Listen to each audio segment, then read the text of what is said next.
What was your "oh no, this person is a psychopath" moment when meeting people? I work at a mental hospital where most patients are just schizophrenic. Of course, I'm not saying just because it's nothing, but it's something I'm used to and trained for. I was working there for around 6 months when a new patient came in. Let's name the new person Y. Y got brought in by ambulance and escorted by police. This wasn't something new, but him being tied up in the ambulance was. They recommended us to keep Y in handcuffs until he was in his room. This is the temporary emergency room made for these occasions. Usually the police calls us telling us why they're bringing us someone, but they came in completely random this time. Officer 1 and my coworker brought Y to his room, while Officer 2 told me the entire backstory. They had one of Y's neighbors call in because they were hearing strange noises in Y's house. When they arrived, there was smoke coming from the house. In the meantime, of course, a background check was done and they found out he had in fact lived in a mental hospital before, so they knew what they could be dealing with. They break into the house by kicking down the door and basically check the entire house to first find a burned-to-death cat, and upstairs finding him burning himself with a blowtorch. He was wounded. They tried talking to him, but it didn't work and he kept on going. Just burning himself. By now the house was starting to catch more on fire, so the firefighters arrived and had to start killing the fire before other houses would get damaged as well. The police tried tasing him, but they described it as him being made of rubber, as if he didn't even feel it. One of the firefighters addressed how serious it was to immediately get the blowtorch out of there and was done with wasting time. He ran in with a fire extinguisher, pretending to start killing the fire before blinding him with it and jumping in with 2 legs, kicking him to the ground. The police cuffed T and brought him to us. This was something I've never witnessed before. Officer 2 came back and told me and my coworker not to worry since they both had a night shift as well and would be on standby if anything happened. My coworker and I went to our office so I could tell her the story while we could keep an eye on Y using the cameras in his room. It's the psych ward room you'd imagine. Nothing he could use to hurt himself, no clothes, no ropes, no wires, nothing. Mid-story we see Y walking up as close to the camera as possible just to see him picking his burn wounds. We rushed in to help him just for me to get hit in the head by him. My coworker dragged me out and we ran back into the office where he was laughing and picking his wounds again. He was just playing with it, laughing at how we weren't able to do anything. We called the police and they tried forcing him to the ground with a taser again. This time it did work. We were able to inject him with something to basically make him pass out. Higher dosage than usual already. Usually this takes around 5 minutes to kick in. 30 minutes later he's still laughing at the camera picking his wounds. We went in one last time just to give him another dosage. He was basically on a dosage you'd give to a fully grown elephant. He finally passed out. My coworker took care of my head wound and the shift continued. The police left. I'm happy he didn't woke up during my shift since I was scared shitless. Not the usual patient or psychopath. A madman, for real. I used to work at a summer camp for troubled teens, hoping to help them reconnect with themselves and nature. One summer, we had a new camper, whom I'll call Jason. He was about 15 years old, with a charming smile and a natural ability to make friends. However, there was something unsettling about him that I couldn't quite put my finger on. Jason was intelligent and articulate, often leading discussions during group activities. He had an uncanny knack for understanding people's emotions, which made him popular among the other campers. But I noticed that his charm often seemed manipulative. He would frequently turn conversations to focus on himself, spinning wild tales of his past and claiming to have experienced things far beyond his years. One evening, we had a campfire where campers shared personal stories. Jason volunteered to go first. His story about surviving a near-drowning incident was riveting, filled with dramatic details. As he spoke, I noticed a flicker of something in his eyes, a glint of pride in recounting a supposed tragedy. The other campers were enraptured, but I felt uneasy. It was as if he was reveling in their sympathy, rather than genuinely sharing a traumatic experience. Afterward, as the night wore on, I caught Jason sneaking away from the campfire. I decided to follow him, curious about what he was up to. He led me to a secluded part of the woods, where I found him standing over a small fire, tossing in some crumpled paper. As I got closer, I realized they were pages torn from a journal that belonged to one of my campers. "Why are you burning that?" I asked, my voice steady but laced with confusion. He looked at me with a disarming smile. "It's nothing important, Just some silly thoughts. I thought it'd be fun to get rid of it. In that moment, I felt a chill run down my spine.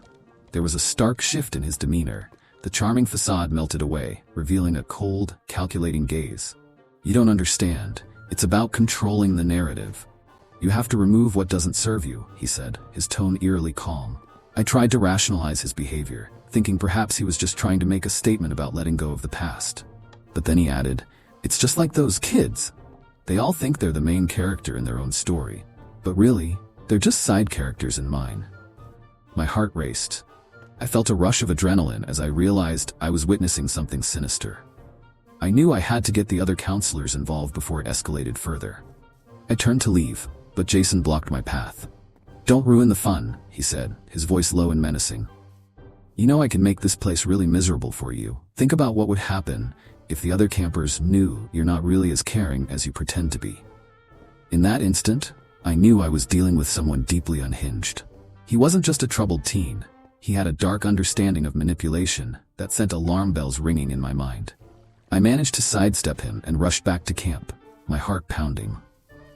The next day, I reported Jason's behavior to the camp director. It turned out he had a history of violent outbursts and had been expelled from several schools. We decided to call his parents to pick him up immediately. As Jason packed his bags, he wore that same charming smile, but I could see the anger simmering just below the surface. "You think this is over? You have no idea what I'm capable of," he said, his voice dripping with thinly veiled threats. I never felt so relieved as when he left.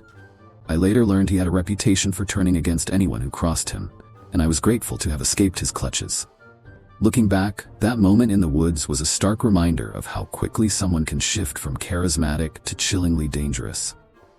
In the end, I learned to trust my instincts. Sometimes the people who seem most charming can hide the darkest intentions. I was working as a night shift security guard in an apartment complex.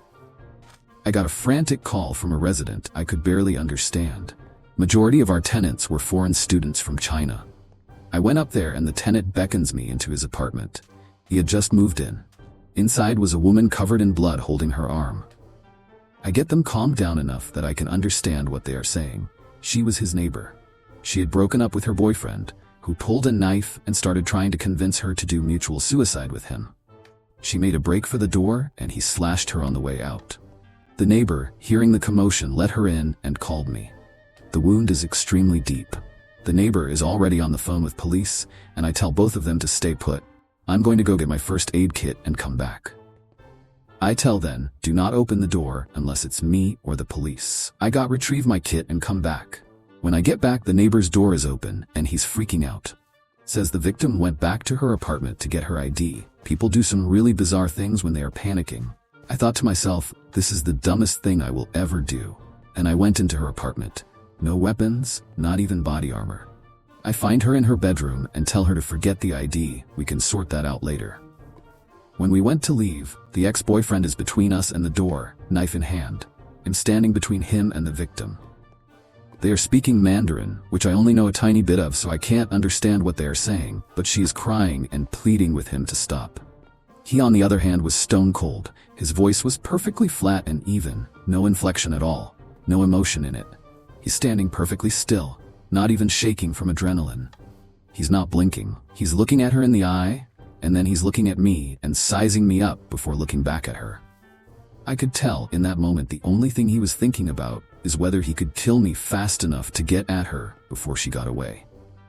In that moment, my only thought was, I'm going to have to kill him if either of us are going to survive this.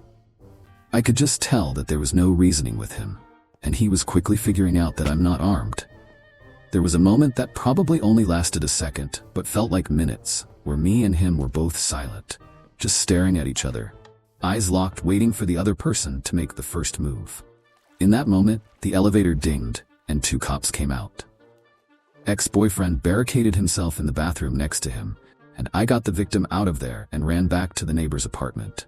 I have never been so relieved to see police. When I met my now wife's mom, I knew she wasn't quite right.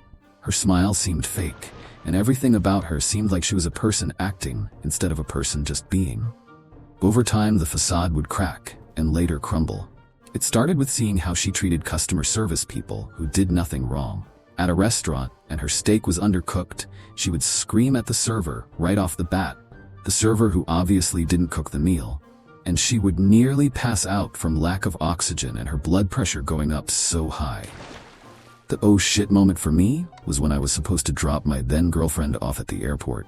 Still living at home, I went to pick her up, and her dad told me her mom has already taken her. So I drive to the airport. This is college and I'm not going to see her for 3 months, so I wanted to see her off. I get there, I know the security gate she'll go through, and I don't see her. I call her cell from a payphone, this was a while ago, and no answer, so I'm a bit worried, so I try a few more times and nothing. I ask the airport for information about her, like, did she check in or board her flight, but since she's not my wife at the time, they won't tell me jack. I have no desire to see her mom, but I want to make sure my GF is okay, so I wait and wait and wait, but her mom never shows either. To this day, I have no clue how her mom left the airport without me seeing her. It was much smaller back then. Eventually I go home, and not long after her mom shows up, and sounds like she's trying to break the door down. I open it, she's screaming at me, "This is my daughter, you'll never marry her, I'll make sure of that," and so much more.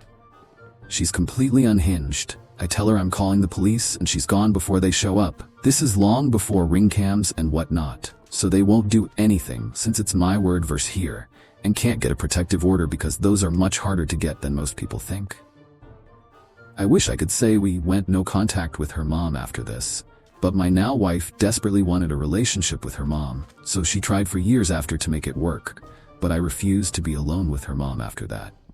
About a decade later, her mom freaked out like this on my wife when our kids were young, 5 and 8, and my wife finally agreed it was time.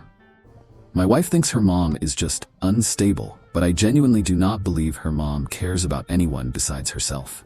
She never praised her kids to people. Instead, she would say, "My daughter is so smart, and it's because," and go into a 5-minute story how she sacrificed everything for her kids, how they're ungrateful, how she's super talented, and so on. If you talk to her, she only talks about what she wants to talk about. She'll hijack every conversation and make it about her. When her now dead husband had to go to the hospital, the only thing she, my wife's mom, could talk about was how stressful it was for her, how hard things were for her, and how she was mad life couldn't be easier. Her husband died, and not once did she say anything positive about him. Not sure she would ever kill anyone, but only because if she did, she knows she could end up in jail, and she wouldn't like that. I still grieve my wife's dad's passing. Thank you for watching this video. If you enjoyed it, don't forget to subscribe to the channel so you don't miss any exciting new content. Hit the notification bell to get alerts for every new video. That way, you'll always stay up to date with all the latest updates. Thank you for your support, and see you in the next video.